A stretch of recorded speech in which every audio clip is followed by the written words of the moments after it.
विपक्षी गठबंधन के नेताओं की हुई वर्चुअली बैठक। नीतीश कुमार ने ठुकराया संयोजक बनने का प्रस्ताव। मल्लिकार्जुन खड़गे को चेयरपर्सन बनाने की बनी सहमति।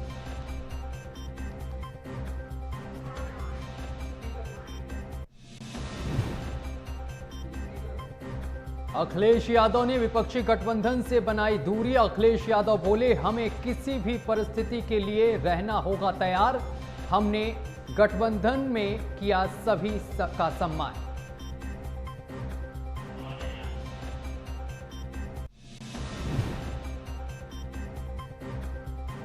रामलला प्राण प्रतिष्ठा कार्यक्रम का न्योता ठुकराने पर असम के सीएम हेमंत बिस्वा शर्मा का कांग्रेस पर तंज। कहा, वे बाबर से प्यार करते हैं ना कि भगवान राम से, इसलिए उन्होंने आमंत्रित करने का निर्णय गलत था।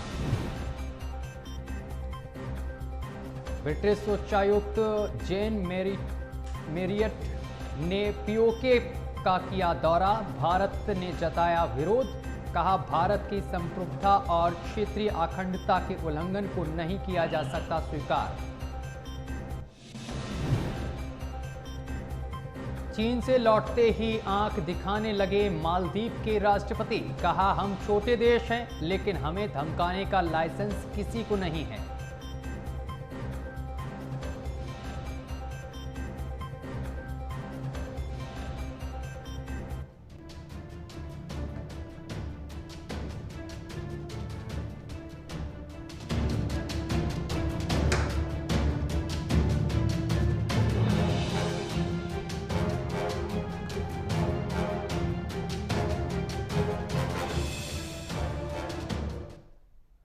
नमस्कार, आप देख रहे हैं एएमवी नेटवर्क और मैं हूं आपके साथ सत्यम गौर। राजनीति में लंबे समय से खबर चल रही थी कि नीतीश कुमार गठबंधन का संयोजक बनाया जा सकता है और वे संयोजक नहीं बनाए जाने से नाराज चल रहे हैं। पर आज गठबंधन की बैठक में नीतीश कुमार ने संयोजक का पद ठुकराकर राजनीतिक के जानकारों को चौंका दिया है।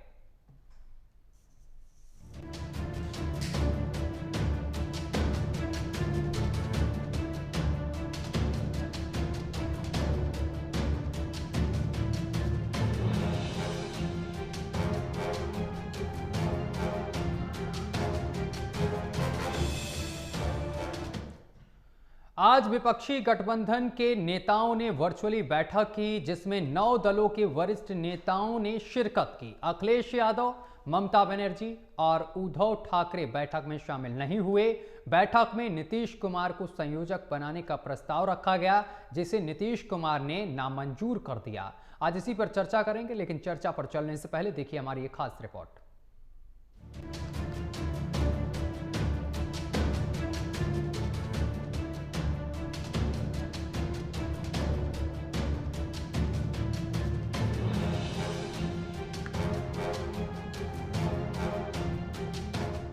सीट बंटवारे गठबंधन का संयोजक बनने को लेकर विपक्षी गठबंधन की बैठक हुई।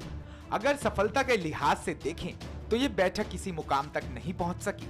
बैठक में कांग्रेस ने नीतीश कुमार को संयोजक बनाने का प्रस्ताव रखा, जिसे नीतीश कुमार ने इनकार कर दिया। बैठक में चेयरमैन बनाने को लेकर भी चर्चा हुई। बैठक में इस पद के लिए राहुल गांधी के नाम पर चर्चा हुई, लेकिन सहमति खड़गे के नाम पर बनी। बैठक से पहले सीट शेयरिंग पर चर्चा होने की उम्मीद थी, लेकिन बैठक के बाद संजय झा ने कहा कि सीट शेयरिंग पर कोई चर्चा नहीं हुई। बैठक में राहुल गांधी ने सभी नेताओं से अपनी यात्रा में भी शामिल होने का प्रस्ताव रखा है।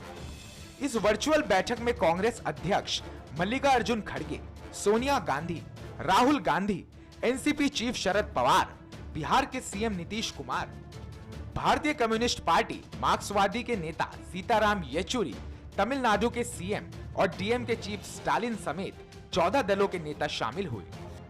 बैठक में पश्चिम बंगाल की सीएम ममता बनर्जी, सपा नेता अखिलेश यादव और शिवसेना उद्धव गुट चीफ उद्धव ठाकरे शामिल नहीं हुए।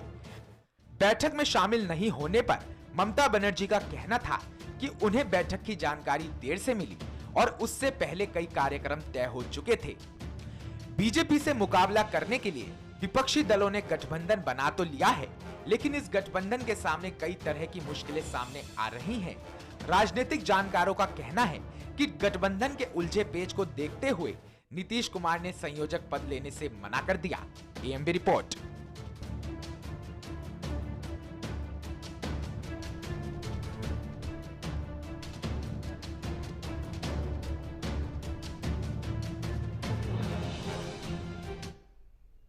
पहले ये खबर चल रही थी जब बैठकें चलती थी इंडिया गठबंधन की, जो नीतीश कुमार हैं उनको संयोजक नहीं बनाया गया, इस वजह से वो नाराज हैं।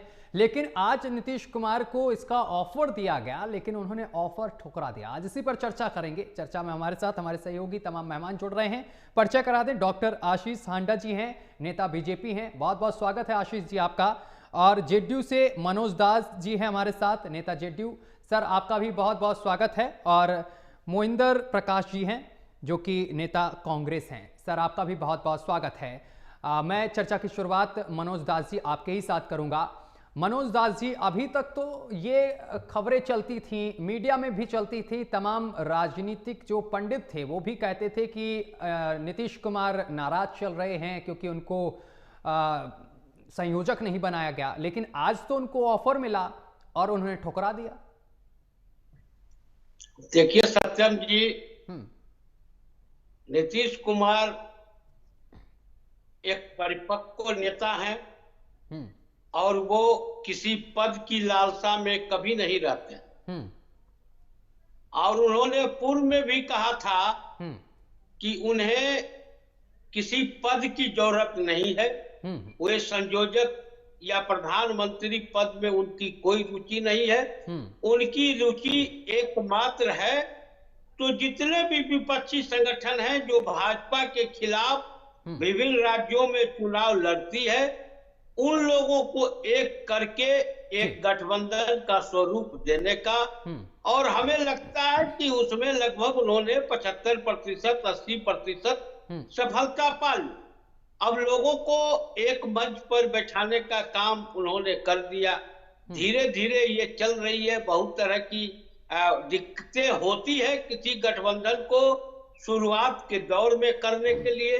आपको याद होगा सत्यम जी कि जब अटल बिहारी वाजपेयी जी की भी नेतृत्व में एनडीए बनी थी तो 3 बार में जाकर वो सत्ता को प्राप्त किया। फुल मेजोरिटी में आया, कई दल आए कई दल गए, तो ये हिसाब तो सभी दलों के अंदर रहती है।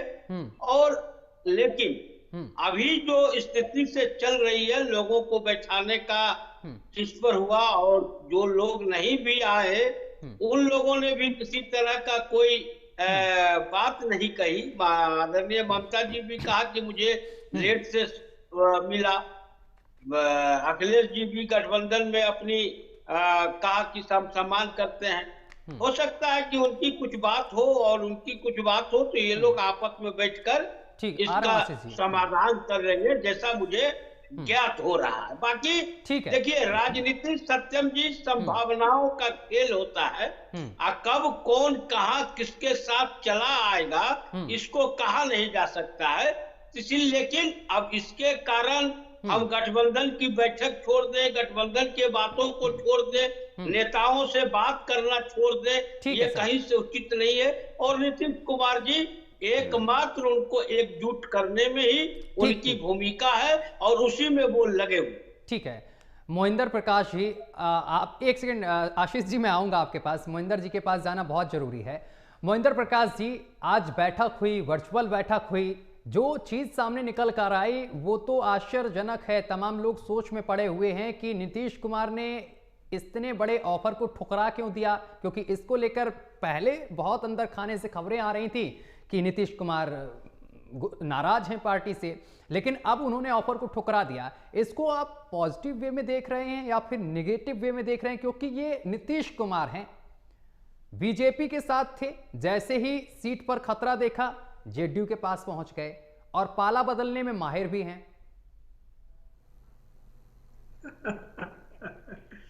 अरे गॉड साहब, आपको पता नीतीश कुमार जी राजनीति के बड़े माहिर खिलाड़ी हैं। बिल्कुल वही मैं कह रहा हूं। सुनिए, तो क्या आप सोचते हैं कि वो एकदम से स्वीकार कर लेंगे? तो क्या प्रधानमंत्री बनेंगे? उन्होंने मना नहीं किया। आप समझने की कोशिश कीजिए, उन्होंने मना नहीं किया। हाँ। उन्होंने लालू प्रसाद जी का नाम आगे किया है कि लालू प्रसाद जी सीनियर हैं। अच्छा, उनको आगे किया है। बाकी नीतीश कुमार जी मान गए हैं, नीतीश कुमार जी ही संयोजक बनेंगे, थोड़े दिन से रुक जाइए। जहां तक ताल्लुक है इंडिया गठबंधन में, ये नाराज हो गया, ये आज आया नहीं, ममता जी ने ये कह दिया, उसने ये कह दिया। देखिए, मैं आपसे एक सवाल पूछता हूँ छोटा सा जी। अभी ये बताइए, एनडीए गठबंधन की कोई मीटिंग हुई या मोदी जी घर बैठे ही डिसाइड कर देंगे सब कुछ?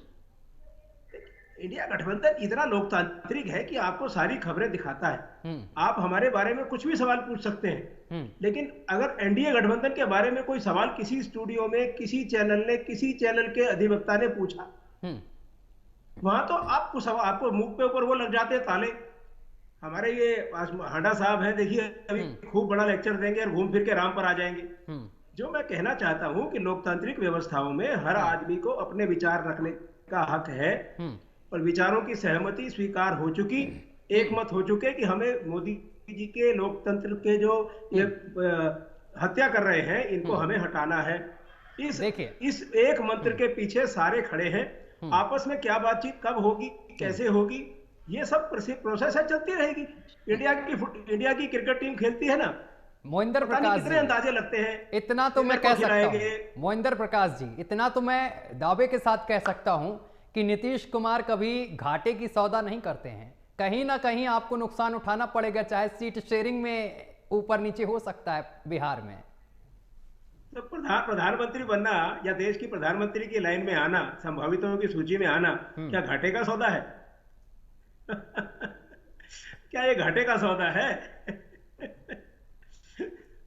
तो नीतीश कुमार जी बड़े सम्मानित एक हैं, जिनकी बीजेपी में भी इज्जत है। पूरे देश के अंदर उनको एक अच्छे और लोकप्रिय और जिसे कहते हैं ना जनप्रिय नेता के रूप में माना जाता है। उनकी ईमानदारी की साख सभी देते हैं।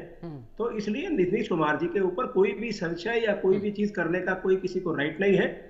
ये उनका एक पौधा है, जिस पौधे को इंडिया भारत नाम से आप जानेंगे, और थोड़े दिन में आप देखिए ये सरकार चला रहे होंगे। ठीक है। आशीष हांडा, आप देखिए इंडिया गठबंधन जो है पूरी तरीके से तैयार है, और ये चीज भी साफ हो गई कि नीतीश कुमार अब बिल्कुल से नाराज नहीं है। उनको ऑफर किया गया, उन्होंने पद साइड कर दिया ऑफर को, और सब कुछ सही चल रहा है। का नाम आगे किया। उनको किसी चीज की लालसा नहीं है पदवत की। जी आशीष जी, पैनलिस्ट को और आपके चैनल के सभी प्यारे प्यारे दर्शकों को भारतीय जनता पार्टी की तरफ से मेरे यानी डॉक्टर आशीष का जय सिया राम।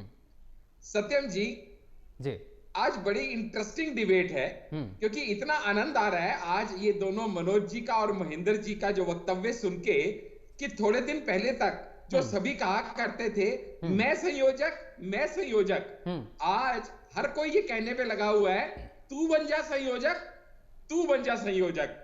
क्रिकेट के मैच में एक वर्ड होता है जिसको बोलते हैं नाइट वॉचमैन। जब पता होता है कि इनिंग खत्म होने वाली है, आखिर के 2-4 ओवर बचे हैं, और ऐसे में अगर कोई विकेट गिर जाती है तो सोचा जाता है किसकी कुर्बानी दी जाए, कुर्बानी का बलि का बकरा किसको बनाया जाए। तो ऐसे में नाइट वॉचमैन को भेज दिया जाता है। जैसे कि आपने और मेरे दोनों आदरणीय को पैनलिस्ट ने माना कि नीतीश कुमार जी बड़े खेले खाए हैं और बहुत ही अनुभवी, जिसको बोलते हैं एकदम पक्के पॉलिटिशियन हैं। तो मैं इसलिए कहूंगा कि जब कोई पक्का पॉलिटिशियन ये कहता है कि ना मुझे पद की चिंता है ना कद की चिंता है, तो लोगों के मन में सवाल आता है कि भैया फिर आप पलटू राम के नाम से मशहूर क्यों हो? फिर काहे के लिए आपने इतनी बार पलटियां मारी? आपको जन सेवा ही करनी थी तो किसी भी पार्टी में किसी भी पद पे किसी भी कद पे रह लेते, पहली बात। दूसरी बात, जैसे कि हम सब जानते हैं कि वो बड़े अनुभवी हैं और दूरदर्शी हैं, तो उन्होंने, दूरदर्शी वो होता है जिसके पास आईसाइट नहीं होती, जिसके पास विजन होती है, और वो विजन इस्तेमाल करते हुए उन्होंने ये भांप लिया है कि ये I.N.D.I डॉट का जहाज ये डूबता जहाज है। इसलिए इस डूबते जहाज के कैप्टन बनने में अब किसी को कोई इंटरेस्ट नहीं है, कोई अपना राजनीतिक भविष्य दांव पे नहीं लगाना चाहता, क्योंकि इस दिन दूल्हे की बारात के अंदर जहां ना नीति है, ना नियत है, ना नेतृत्व है, ना निर्णय शक्ति है, क्योंकि हम सब ने हम सब ने एसपी की गुंडई देख ली, टीएमसी की लड़ाई देख ली, कांग्रेस की ढिठाई देख ली और आपकी दंगाई देख ली, क्योंकि ये ऐसा ठगबंधन है जहां दल तो मिले हैं, दिल नहीं मिले हैं, ना नजरें मिली हैं, ना नजरिया मिला है, क्योंकि ये वो विपक्ष है जिसका रखने लायक कोई पक्ष ही नहीं है। ठीक है, इसलिए वो दूरदर्शी नेता ने अपने आप को इनसे किनारा करते हुए कहा, जाओ भैया कांग्रेस वालों, तुम ले लो नेतृत्व, जाओ भैया लालू को खुश कर दो, मेरी जान छोड़ो, मुझे बलि का बकरा मत बनाओ। मनोज दास जी, ठीक है, मनोज दास जी काफी देर से सुन रहे थे आपको, आप थोड़ा बीच में मत बोलना, उनको पूरी बात करने दीजिएगा। मनोज दास जी देखिए, बीजेपी क्या सोच रही है इधर, तो मैंने सोचा था कि बड़ा अच्छा काम हुआ आज है कि ये लड़ाई जो संयोजक वाली थी वो खत्म हो गई, लेकिन बीजेपी ने इसको लेकर कुछ और ही सोच रखा है कि डूबती नाव है, अब इसका संयोजक कौन बनेगा? सत्यम जी, बीजेपी मतलब होता ही है बड़का झूठा पार्टी, तो इसीलिए कितने झूठ ये बोल रहे हैं कि पलटू राम। अब जरा बता दीजिए आप कि जिस नरेंद्र मोदी के सामने से हमने खाने की थाली खींच लिया था, वही नरेंद्र मोदी आकर फिर नीतीश को अपने साथ ले लिए, तो वो कौन राम है? जरा ये पूछ लीजिए उनसे कि वे चलटू राम है क्या? जिस राजभर ने क्या क्या न कहा मोदी को, उस राजभर को उन्होंने अपने गोद में ले लिया, उनके पैर पर गिर गया, तो कौन राम हो गए? कलटू राम है क्या नरेंद्र मोदी जी? पहले इनका इसका जवाब ले लीजिएगा इनकी बारी में। दूसरा, आप हमको ये बताइए कि बीजेपी से हमको क्या फायदा और हमको बीजेपी से क्या फायदा? 2015 में हम बीजेपी के खिलाफ विधानसभा का चुनाव लड़ रहे थे। बीजेपी इसी नरेंद्र मोदी के नेतृत्व में चुनाव लड़ रही थी, 60 पर ला के छोड़ दिए थे, 60 भी नहीं पूरा हुआ था। हाँ। जब 2019 में हम आए तो 40 में से 39 सीट उनको हम दे दिए। तो इसीलिए देखिए, अब इनका तो काम ही है, मैं तो शुरू में ही कहा कि इनका काम ये झूठ बांटना, तो ये अपना झूठ बांट रहे हैं, जनता सुन रही है, जनता समय पर ही जवाब देती है, हमेशा जनता जवाब नहीं देती है। ये डूबे हुए हैं घमंड में, आ रहा हूं सर, ये दूसरे को घमंडिया कर रहे हैं जी। तो ये कितना घमंड में है कि जिसका की जवाब ही नहीं है। आने दीजिए समय। अब है कि अब ये लोग तो एक तरह से कीचड़ है, कीचड़ भी नहीं है, जिसको कि हम लोग लेटरिन कहते हैं, पैखाना कहते हैं। अब इनके ऊपर हम कीचड़ मारेंगे तो हमारे ऊपर ही ना आएंगे।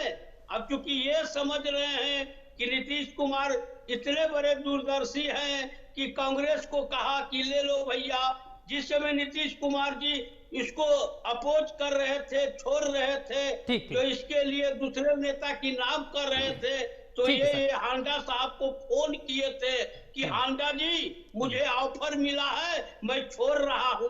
तो बोलने दीजिए, हम लोग पैखाना पर कीचड़ नहीं मारते हैं। बीजेपी का दूसरा नाम ही है कीचड़, वो पैखाना का कीचड़ है। इनको कहिए जितना बोलना है बोलते रहे। मनोज दास जी तो समय आने पर मनोज दास जी हमारे साथ बैठ बैठ के मुझे लगता है हमारी भाषा पकड़ने लगे हैं, कुछ ऐसा ही अंदाज हमारा भी रहता है डिबेट में। आपकी भाषा नहीं, आप कल हम पर गर्म भी हो गए थे, लेकिन आज संयोग से हमारे राजनीतिक विश्लेषक नहीं है। जो भी बात हमने कहा था आज वही सत्य हुआ।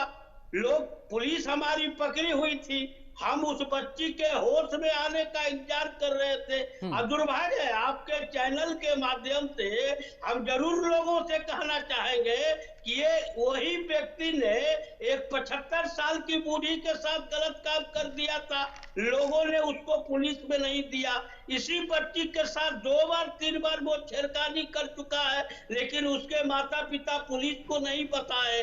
तो इसीलिए भाई साहब, आज की टॉपिक का डिबेट क्या है? ठीक अरे ठीक है हांडा साहब, हांडा साहब ठीक है हांडा साहब, कल की बात थी, मनोज दास ने रखी बात, ठीक है कोई बात नहीं। मनोज जी की बातें क्या टॉपिक पे हैं? ठीक है पहले मोहिंदर प्रकाश जी कुछ कहना चाह रहे हैं, आप बात पूरी करिए फिर आता हूं मैं। हांडा साहब को मैं धन्यवाद देना चाहता हूँ। हांडा साहब, आपने पलटू राम कहा नीतीश कुमार जी को, बहुत बहुत धन्यवाद। राम का शब्द जिसके साथ लग जाए उसको तो फिर कोई रोक ही नहीं सकता साहब। आपका पलटू राम कहना मुझे बहुत अच्छा लगा, कर्णप्रिय लगा, क्योंकि आपने राम शब्द का इस्तेमाल किया है। आप किसी भी तरह से देख लीजिए, कहीं मोदी, कहीं जितने भी आपके नेता हैं, कहीं राम शब्द उपयुक्त लगता ही नहीं। तो आपको बहुत बहुत धन्यवाद। और जहां तक ताल्लुक है आपका, तो जनाब राम की शरण में तो आदमी तब जाता है जब सारे उपाय खत्म हो जाते हैं। आपके पास कोई उपाय नहीं बचा, ना बेरोजगारी पे, ना विकास पे, ना देश के लोकतंत्र में। तो आपके पास एक ही रास्ता बचा है बीजेपी के पास कि राम की शरण में जाए। और आधे अधूरे धर्म के काम में आप लोग वहां पहुंच गए, लेकिन चिंता मत कीजिए, हनुमान जी हमारे साथ हैं।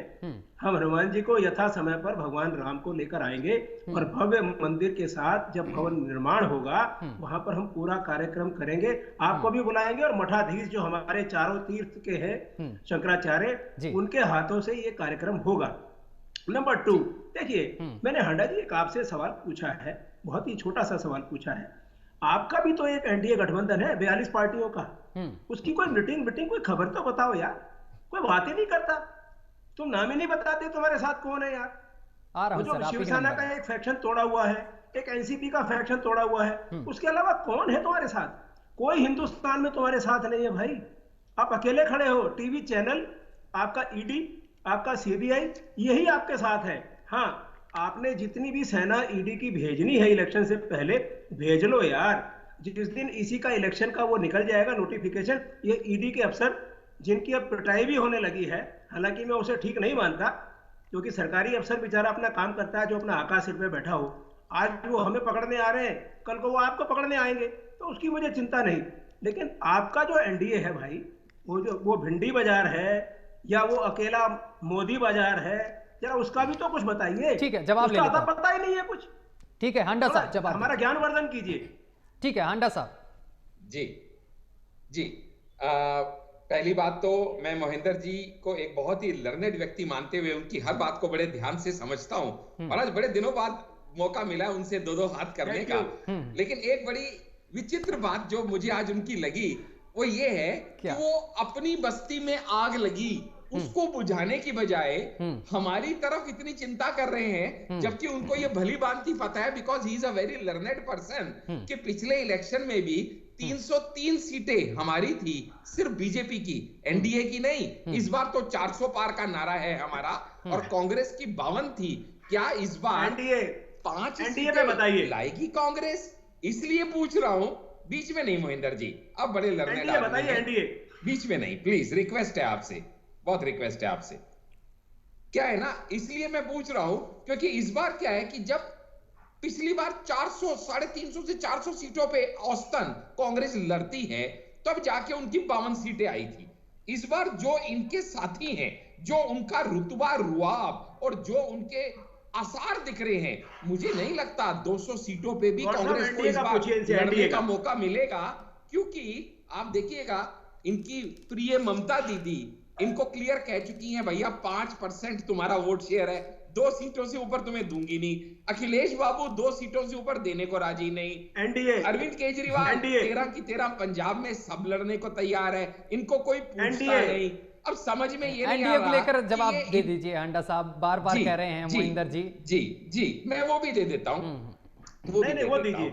एक्चुअली ऐसा है ना, देखिएगा, एनडीए जो है, एनडीए एक ऐसा गठबंधन है, जब मैंने इनके लिए कहा ना इनका नेता है, हमारे पास नेता है, ना इनका नेतृत्व है, हमारे पास नेतृत्व है, ना इनके पास नीति है, हमारे पास नीति है, ना इनके पास निर्णय शक्ति है, हमारे पास निर्णय शक्ति है। हमारा नेतृत्व जो कहेगा, जिसको जैसे कहेगा, वो वैसे ही वहीं खड़ा मिलेगा। क्यों? उसकी वजह यह है कि हमारे जितने भी कार्यकर्ता हैं वो राष्ट्र हित में कार्यरत, संगठन निष्ठा से जुड़े हुए अनुशासित कार्यकर्ताओं का एक समूह है, जिसको हम एनडीए गठबंधन कहते हैं। ठीक है सर, ठीक है। यहाँ सभी के सभी मोहिंदर जी के पास। ठीक है मोहिंदर जी। देखिए सर, मैंने हंडा जी से बड़ी सविनय पूछा था कि एनडीए का बताइए, इनको पार्टी का नाम तक नहीं पता। इनकी एनडीए में है ईडी, इनके एनडीए में है सीबीआई, पुलिस। आप ये बताइए, किसी पार्टी का नाम नहीं बता पाए। हमारी ममता जी क्या कह रही है? अरे भाई, ये ममता जी कभी एनडीए में थी? आपका सिंबल क्या है? हमें पता है हमारा सिंबल क्या है। आप ये बताइए, आपकी सीट शेयरिंग क्या है? मोहिंदर जी, कहना है कि मोदी जी, मोहिंदर जी, एक सेकंड में रोकूंगा। मोहिंदर जी, आपने एक बात कही, एक सेकंड हांडा साहब, हांडा साहब बैठक हो गई एक सेकंड बस मुझे आप दीजिए। ये बताइए आज एक की सेकंड, बैठक में सर, एक आपके सेकंड। 28 में से 10 नो एक सेकंड आशीष जी, आशीष हांडा साहब एक सेकंड। मोहिंदर जी, आपने एक बात इससे पहले कही थी कि ईडी, सीबीआई और ईडी कुट भी जा रही है, ये शब्द का यूज किया था। खैर, आपने बोला कि वो अधिकारी हैं, सरकारी अधिकारी, ऐसा नहीं होना चाहिए। मुझे लगता है कि सर डिबेट जितनी चैनल्स होते हैं और उसमें डिबेट चलती है, ज्यादातर ईडी, सीबीआई को यही बताया जाता है कि बीजेपी चला रही है, बीजेपी के इशारे पर काम कर रही है, और आज उसका नतीजा भी देखने को मिल रहा है पश्चिम बंगाल में। मुझे लगता है अभी तक कहीं से ऐसा सामने निकल कर तो नहीं आया मोहिंदर जी कि उसी के इशारे पर काम कर रहे हैं बीजेपी और सीबीआई के, और कहीं ना कहीं इसका असर अब लोगों तक पहुंच गया है और तमाम नेता अब क्या कर रहे हैं वो देखा आपने कि पश्चिम बंगाल में ईडी की टीम जा रही थी छापा मारने, संदेश खाली के पास गांव वालों ने रोक लिया और उनके साथ मारपीट कर दी। उनका बेचारों का क्या दोष, वो तो कार्रवाई करने जा रहे थे अपने। टीएमसी के दबंगइयों ने, गांव वालों ने नहीं। गांव वाले तो बोले वाले होते हैं। सवाल मेरे से है हांडा साहब, सवाल मेरे से है। मोहिंदर जी ठीक है, जवाब मैं दूंगा। जी जी देखिए गॉड साहब, एक बात देखिए आप, आंकड़े जो है ना वो इस चीज की गवाही नहीं देते कि इसको बीजेपी, इसकी सरकार नहीं भेज रही। कोई विपक्ष का नेता अभी तक बचा नहीं है, चाहे उसका कोई रिश्तेदार, सुप्रीम कोर्ट पे भरोसा है राहुल गांधी, सोनिया गांधी। आप हांडा साहब प्लीज मुझे बोलने दीजिए ना, प्लीज। मोहिंदर जी को पूरा करने दीजिए, ठीक है, बोलिए। हाँ, आप ये बताइए, सुप्रीम कोर्ट का बहाना आप मारते हैं हांडा जी। अभी एक लड़की अगर आपके खिलाफ, हांडा मैं आपको बता रहा हूँ, एक लड़की आपके खिलाफ कोई केस करवा दे तो आपको 10 साल लग जाएंगे उस एफआईआर को खत्म कराने में। आपकी जिंदगी का 10 साल चले जाएंगे। तो वो कानून है सर, आपकी हमारे देश का कानून है। एक कंप्लेंट डाली आपी के युवा नेता के अगेंस्ट। हम एक सेकंड हम दबंगई तो नहीं कर सकते। एक सेकंड अपनी अपनी बारी में बोलिएगा, बिल्कुल। अरे मनोज दास जी बस क्या प्रकाश साहब, एक सेकंड हांडा साहब, प्रकाश जी, तो हम ऐसा तो कर नहीं सकते कि दबंगई को तरह। आपने एग्जाम्पल दिया जो लड़की वाला, प्रकाश जी एक सेकंड मेरा सुन लीजिए। प्रकाश जी एक सेकंड, लड़की वाला जो एग्जांपल आपने दिया, अब हम दबंगई पर तो उतर नहीं सकते कि किसी के साथ सर फोड़ दें हम किसी का। हम तो कानून के और संविधान के अनुसार चलेंगे ना, जो भी कानून में प्रावधान है, जो प्रक्रिया है उससे गुजरेंगे। ऐसा तो नहीं कि हम ईडी की टीम आ रही है हम उस पर अटैक कर दें, सर फोड़ दें, ऐसा तो गलत ही नहीं कर सकते ना। मानवता है हमारे अंदर। कह रहा हूं कि जब कोई सरकारी गुंडा बनकर आएगा, सरकारी डंडा चलाएगा, ये तो अंग्रेजों का राज है। सर्टिफिकेट कैसे दे सकते हो? ये हिंदुस्तान है साहब, अंग्रेजों का राज गया, ईडी के अफसरों को भगा दिया हमारे देश के नौजवानों ने अंग्रेजों को। हम नहीं भगाया है। आप ईडी के अफसरों ठीक है, आप ले लो क्रेडिट, आप ले। एक सेकंड हांडा साहब, एक सेकंड। प्रकाश जी आप ले लो क्रेडिट, ठीक है। हमारे देश के नौजवानों ने, वीरों ने अंग्रेजों को कब का भगा दिया। ये हिंदुस्तान है, सरकारी अधिकारी हैं। कल को अगर आप ऐसा करेंगे तो पूरे हमारे देश के युवा क्या करेंगे? तमाम लोगों पर आरोप हैं और तमाम तरीके केसेस चल रहे हैं, उनके घर पे पुलिस आएगी, वो लाठीचार्ज कर देंगे, भगा देंगे ऐसे, फिर कोर्ट अदालत फिर क्यों है? सब खत्म हो जाएगा गॉड साहब, और हजारों लोगों की नौकरी भी खत्म हो जाएगी इस देश से। गॉड साहब मेरी बात पूरी होने दीजिए। मैं ये कह रहा था, ये बीजेपी का जो डीएनए है, जनसंघ के नाम से, विश्व हिंदू परिषद के नाम से, इनका जो डीएनए है वो अंग्रेजों के साथ रहा है। इसमें राष्ट्र प्रेम है, इतिहास देख लीजिए। चाइनीज के वही राज चला रहे हैं। ठीक, एग्रीमेंट करना नहीं है हमारे डीएनए में। समय समाप्त होता है, ठीक है, समय समाप्त होता है। लेकिन मनोज दास के लिए मैं एक बात कहूंगा इस चर्चा में, एक बात कहूंगा मनोज दास मन्नू के लिए। वो हमारे साथ हमेशा चर्चा में जुड़ते हैं। मेरी और उनके बीच काफी तीखी बहस हो जाती है, कभी कभी वो गुस्सा भी जाते हैं हमसे, लेकिन एक चीज का मुझे विश्वास है, जब डिबेट के बाद मैं बातचीत करता हूं अपने गेस्ट कोऑर्डिनेटर से, तो वो यही बताते हैं कि मनोज दास मन्नू जी ने इस विषय को लेकर अधिकारियों से बात की है और पता लगवाया कि क्या चल रहा वहां पर, और उन्होंने खुद आदेश दिया है और अपने विधायक से गुहार की है कि न्याय मिलना चाहिए। ये चीज मैं कहूंगा। जब भी मेरी और उनके बीच में कभी कभी बातें, सत्तर भी हो, देखिए बहस होनी चाहिए, बहस नहीं होनी चाहिए। और मनोज दास जी एक चीज मैं और आज मैं बोलना चाहूंगा, गलत है मैं उसको बोलिए, देखिए आपकी बात जहां गलत है, आप तीनों प्रवक्ताओं से मैं एक चीज कहूंगा कि मैं किसी भी पार्टी, कभी कभी मेरे ऊपर आरोप लगते हैं, कांग्रेस के कुछ प्रवक्ता हैं वो मुझे बोलते हैं कि आप बीजेपी की बटते हैं, बीजेपी के प्रवक्ता बन जाते हैं। मैं किसी का प्रवक्ता नहीं हूं और किसी पार्टी से मेरे पास किसी भी तरीके की फंडिंग वगैरह नहीं आती है। मैं दिल खोल के बोलता हूं, निष्पक्ष बोलता हूं और जनता के लिए बोलता हूं। बस इतना ही कहूंगा। नमस्कार। फंडिंग रहता सत्यम जी, आपको फंडिंग रहता तो जरूर आप दाढ़ी बना कर बैठते हैं, इसीलिए आपको फंडिंग नहीं है, इसको हम लोग स्वीकार करते हैं। चलिए, बहुत बहुत सभी लोगों को बधाई। ठीक है, बहुत बहुत शुक्रिया आप तीनों का हमारे साथ जुड़ने के लिए, तमाम बातचीत करने के लिए।